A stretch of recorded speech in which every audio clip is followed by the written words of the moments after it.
Assalamualaikum warahmatullahi wabarakatuh. Perkenalkan, nama saya Nur Rahim, NIM 2011061838, kelas C11 semester 4, mata kuliah Inovasi Pembelajaran IPS di SD, Prodi Pendidikan Guru Sekolah Dasar, jurusan Ilmu Pendidikan dengan dosen pengampu Ibu Eliana Yunita Seran MPD.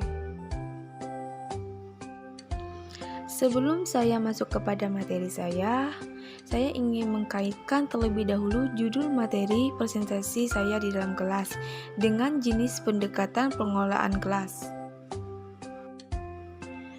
B. Jenis pendekatan pengelolaan kelas.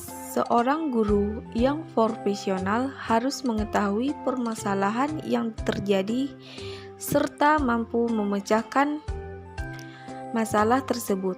Kelas yang baik ditandai dengan interaksi.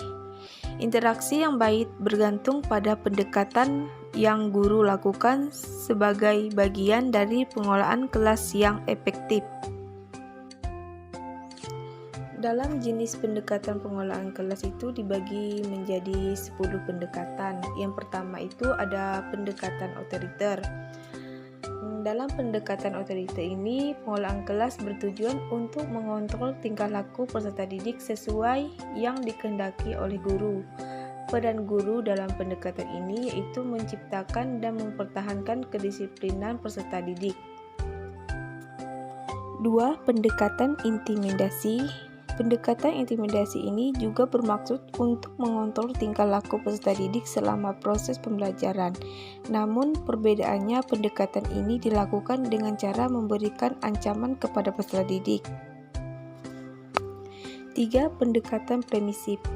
Pendekatan permisif adalah pendekatan yang menekankan perlunya memaksimalkan kebebasan peserta didik. 4.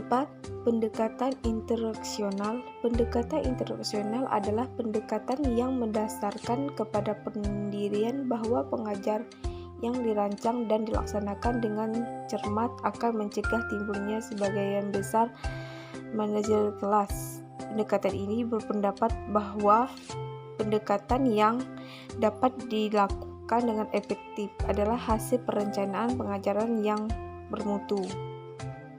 5. Pendekatan pembelajaran.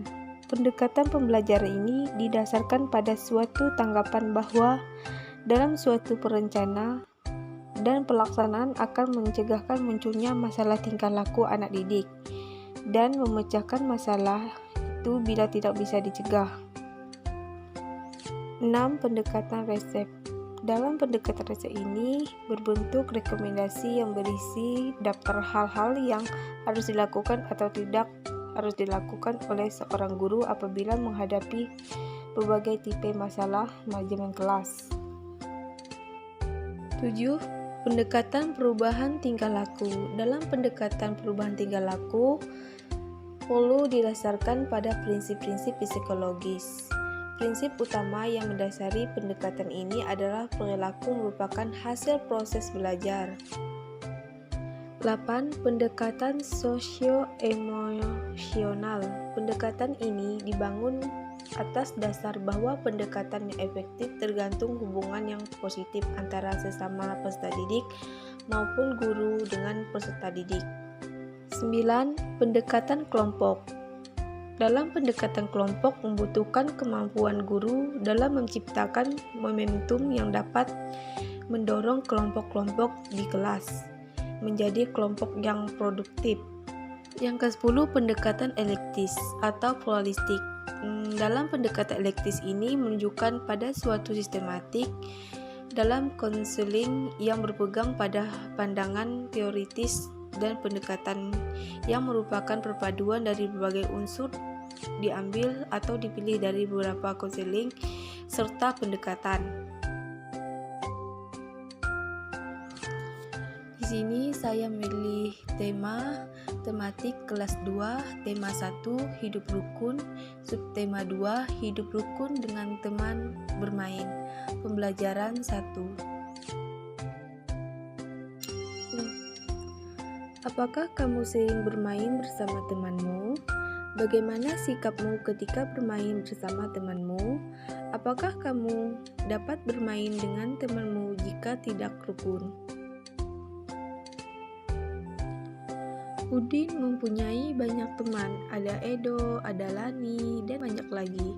Udin sedang bermain bersama teman-temannya, bermain saat pulang sekolah pada hari libur. Udin dan teman-teman bermain dengan rukun. Apakah teman-teman Udin bermain dengan rukun? Di lapangan, teman-teman Udin sedang bermain. Mereka melakukan berbagai permainan, sehingga mereka berbagi beberapa kelompok. Ada yang main layang, ada yang main kelereng, ada juga yang main lompat tali. Hanya itu yang dapat saya sampaikan. Kurang dan lebihnya saya mohon maaf. Sekian dari saya ucapkan terima kasih.